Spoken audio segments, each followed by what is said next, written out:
Good morning everyone, welcome to knowledge account. আমি কুন্তল মাহিন্দার তোমাদের সাথে 16 জুন 2024 এ ডেলি কারেন্ট অ্যাফেয়ার্স নিয়ে ডিসকাস করবো উইথ স্ট্যাটিস্টিকে। আজকে তোমাদের যেহেতু রবিবার, শুধু সকালবেলা 6টার এই কারেন্ট অ্যাফেয়ার্স এর ক্লাসটা রয়েছে। এছাড়া পেড ব্যাচে কিছু ক্লাস রয়েছে, যারা যারা অলরেডি পেড ব্যাচে রয়েছে তোমরা ওখান থেকে করতে পারবে। কিন্তু ইউটিউবে তোমাদের আজকে সকাল 6টার কারেন্ট অ্যাফেয়ার্স এর আর অন্য কোনো ক্লাস নেই। আগামীকাল সোমবার থেকে তোমাদের আবার প্রত্যেকটা ক্লাস কন্টিনিউ হবে। তোমরা মেয়ের কারেন্ট অ্যাফেয়ার্স এর পিডিএফ বা অন্যান্য মান্থলি কারেন্ট অ্যাফেয়ার্স এর পিডিএফ বা ইয়ারলি পিডিএফ এগুলো যদি কালেক্ট করতে চাও, দেখো ভিডিও টাইটেলের উপর ক্লিক করলে তোমাদের মোর আসবে। তারপরে তোমাদের এখানে সব লিঙ্ক রয়েছে, তোমরা প্রত্যেকটা লিঙ্ক এখান থেকে চেক করে নাও। Daily current affairs, yearly current affairs, other GK PDF সবকিছু এখান থেকে কালেক্ট করতে পারবে। আর এই পরিবর্তন ব্যাচে কোর্সের যে অফার ছিল, এটা আজকের জন্যই তোমাদের শেষ। তোমরা এটাতে চাইলে জয়েন করে নাও। 9593430522 এটাতে তোমরা হোয়াটসঅ্যাপ অথবা কল করে আরো ডিটেলস যদি কিছু জানার থাকে জেনে নাও, কেননা এই অফারটা আজকেই তোমাদের শেষ। এরপরে এর প্রাইসটা ইনক্রিজ হয়ে যাবে। এবং প্রিলিমিনারি ইন্টিগ্রেটেড ব্যাচ যেটা ডাব্লিউবিপিএসসি ক্লার্কশিপের জন্য চলছিল, এক্ষেত্রেও তোমাদের যে অফারটা ছিল, এটার অফার পিরিয়ড এই রবিবার পর্যন্তই শেষ। তো আজকের ফার্স্ট কোশ্চেন আমরা যেটা দেখবো, পেমা খান্ডু কোন রাজ্যের মুখ্যমন্ত্রী হিসাবে পুনরায় শপথ নিয়েছেন? পেমা খান্ডু অরুণাচল প্রদেশের মুখ্যমন্ত্রী হিসাবে পুনরায় শপথ নিয়েছেন। ভারতীয় জনতা পার্টির পেমা খান্ডু 13 জুন 2024 টানা তৃতীয়বারের মতো অরুণাচল প্রদেশের মুখ্যমন্ত্রী হিসাবে শপথ নিয়েছেন। 11তম অরুণাচল প্রদেশ বিধানসভা গঠনের নির্বাচন হয়েছিল 9 এপ্রিল 2024 লোকসভা নির্বাচনের সাথে। তো ভোটে 50টি বিধানসভা আসনের মধ্যে পেমা খান্ডুর নেতৃত্বাধীন বিজেপি 36টাতে জিতেছে। আর অরুণাচল প্রদেশের বিধানসভায় 60টা টোটাল আসন রয়েছে, কিন্তু নির্বাচন হয়েছে মাত্র 50টা আসন। 10টা বিধানসভা আসনে প্রত্যেকটা আসন থেকে মাত্র একজন প্রার্থী নির্বাচনে দাঁড়িয়েছিলেন এবং এই প্রার্থীরা বিনা প্রতিদ্বন্দ্বিতাতে নির্বাচিত হয়েছেন। পেমা খান্ডু, যিনি মুক্ত বিধানসভা কেন্দ্র থেকে মনোনয়ন দাখিল করেছিলেন, বিনা প্রতিদ্বন্দ্বিতায় ঘোষিত 10,000 প্রার্থীর একজন ছিলেন।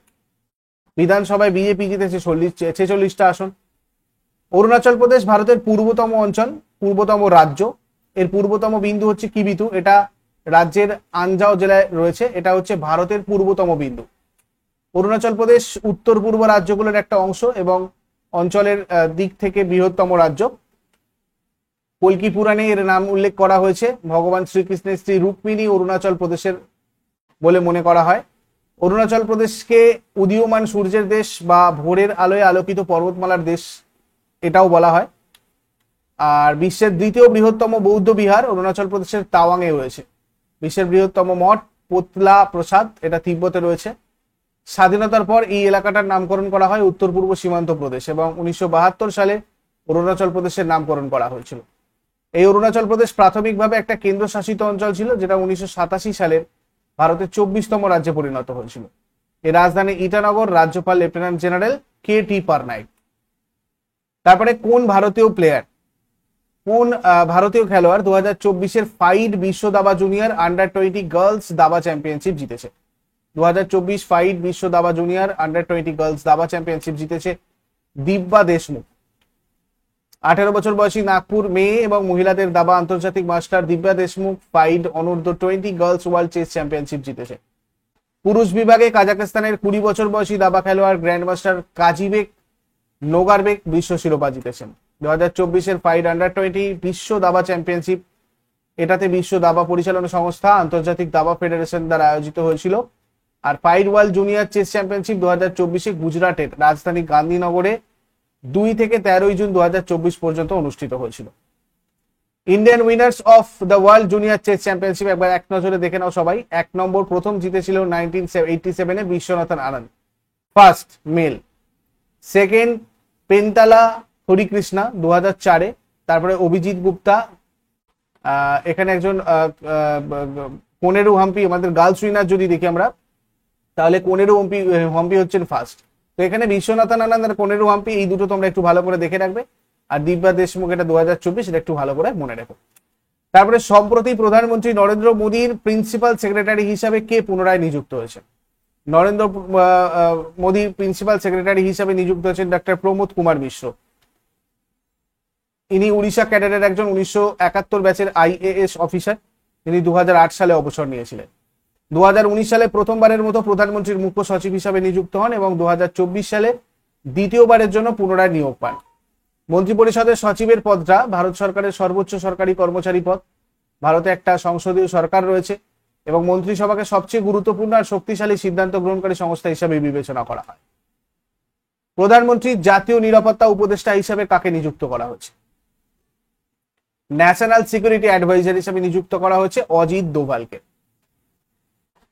প্রধানমন্ত্রী নরেন্দ্র মোদীর সভাপতিত্বে মন্ত্রিসভার নিয়োগ কমিটি অজিত দোভালকে প্রধানমন্ত্রীর জাতীয় নিরাপত্তা উপদেষ্টা হিসাবে পুনর্নিযুক্ত করেছে। এই প্রাক্তন আইপিএস অফিসার অজিত দোভাল তার তৃতীয় মেয়াদের জন্য পুনরায় নিয়োগ পেয়েছেন। National security advisor in India আমরা যদি দেখি, দেখো 1998 সালে ভারতের দ্বারা পারমাণবিক অস্ত্র পরীক্ষার পর অটল বিহারী বাজপেয়ী সরকার জাতীয় নিরাপত্তা পরিষদের সাথে এনএসএ এর পদ তৈরি করে। 1998 সালে প্রথম এই এনএসএ নিযুক্ত হয়েছিলেন, ন্যাশনাল সিকিউরিটি অ্যাডভাইজার নিযুক্ত হয়েছিলেন ব্রজেশ মিশ্র। এই ন্যাশনাল সিকিউরিটি অ্যাডভাইজারের কাজ হচ্ছে জাতীয় নিরাপত্তা সংক্রান্ত বিষয়ে প্রধানমন্ত্রীকে পরামর্শ দেওয়া, ভারতের পারমাণবিক প্রতিরোধ ব্যবস্থা পরিচালনা করা। তারপরে list of national security advisers দেখো, এখানে একদম প্রথমে আমাদের ব্রজেশ মিশ্র, প্রথমটাই তোমরা মনে রেখো, আর একদম লেটেস্ট একদম লাস্ট যেটা অজিত দোভাল, এটা তোমরা মনে রেখো।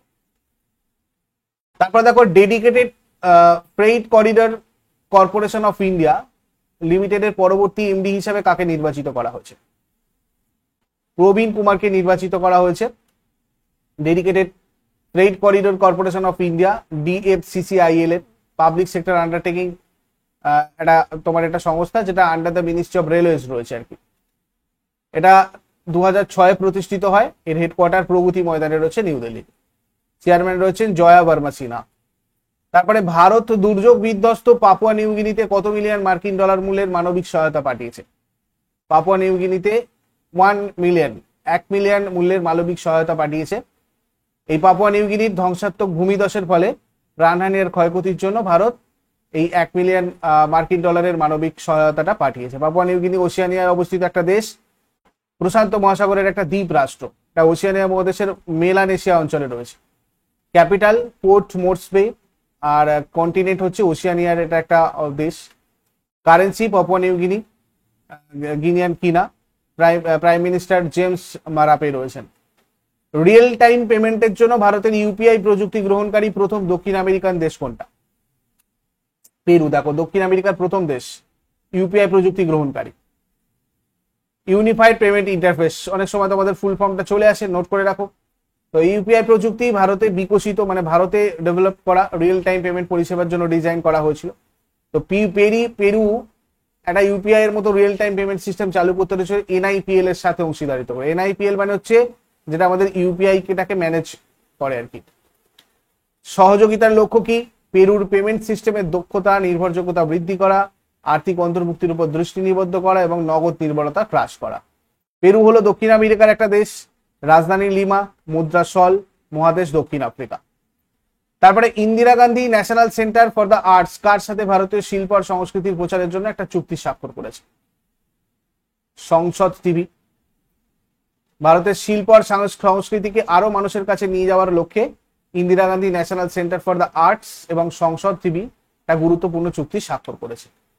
IGNC এর পক্ষে ডক্টর সচ্চিদানন্দ যোশী এবং সংসদ টিভির চিফ এক্সিকিউটিভ অফিসার রজত পুনহানি এই চুক্তিতে স্বাক্ষর করেছেন। বিশ্ব রক্তদাতা দিবস প্রতি বছর কবে পালিত হয়?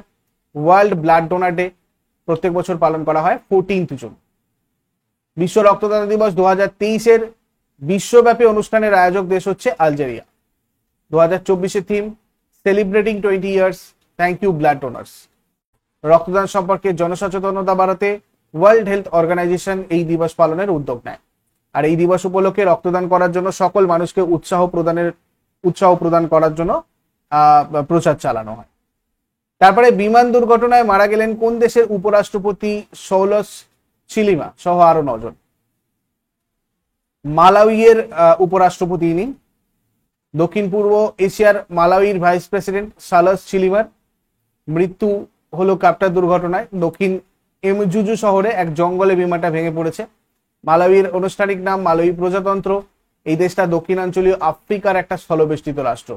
এটা আগে নয়াসল্যান্ড নামে পরিচিত ছিল। এর পশ্চিমে জাম্বিয়া, উত্তর পূর্বে তানজানিয়া, পূর্ব দক্ষিণ পশ্চিমে মোজাম্বিক রয়েছে। এর রাজধানী লিলংওয়ে। মুদ্রা Malawian kwacha. Official language English. এরপরে আগের দিনের হোমওয়ার্ক গুলো সবাই একটু মিলিয়ে নেবে। মেগাস্তিনিস কোন রাজার দূত ছিলেন? এর উত্তর হয়ে যাবে সেলুকাস।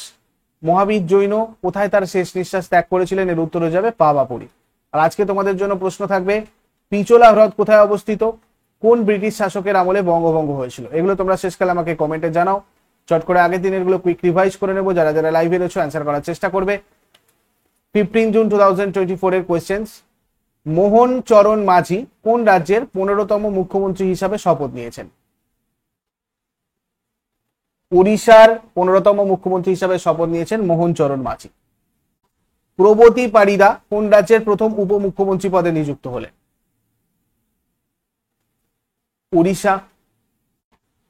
সুহেলওয়া বন্যপ্রাণী অভয়ারণ্য সম্প্রতি খবরে এসেছে, এটি কোন রাজ্যে? উত্তরপ্রদেশ। কোন রাজ্য সরকার মুখ্যমন্ত্রী নিযুত ময়না প্রকল্প চালু করেছে? আসাম। ভারত আর কোন দেশের মধ্যে 8তম নৌবাহিনীর মহড়া জিমেক্স 24 অনুষ্ঠিত হচ্ছে? জাপান। কনস্ট্রাকশন ফেডারেশন অফ ইন্ডিয়ার দ্বারা কে জাতীয় পরিষদের সভাপতি নির্বাচিত হয়েছেন? বিনায়ক পাই। মাল্টি ড্রাগ প্রতিরোধী প্যাথোজেন নিয়ে গবেষণা করার জন্য নাসা ভারতের কোন আইআইটির সাথে সহযোগিতা করছে? IIT Madras. Telecom industry association COAI এর সভাপতি হিসাবে কাকে নিযুক্ত করেছে? অভিজিৎ কিশোর।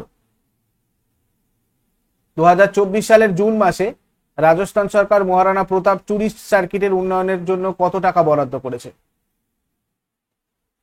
100 কোটি টাকা। 2024 সালের জুনে প্রকাশিত বিশ্ব ব্যাংকের প্রতিবেদন অনুসারে 2024-25 সালে ভারতীয় অর্থনীতির সম্ভাব্য বৃদ্ধির হার কত? 6.6%। এগুলো ছিল তোমাদের আগের দিনের প্রশ্ন। ইউজফুল বলে মনে হলে অবশ্যই সবাই লাইক আর বন্ধুদের সাথে শেয়ার করো যারা নতুন রয়েছে। প্রতিদিন সকাল 6টার সময় ডেইলি কারেন্ট অ্যাফেয়ার্স এর আপডেটের জন্য নলেজ অ্যাকাউন্টকে সাবস্ক্রাইব করে বেল আইকন প্রেস করে অলে ক্লিক করে নেবে।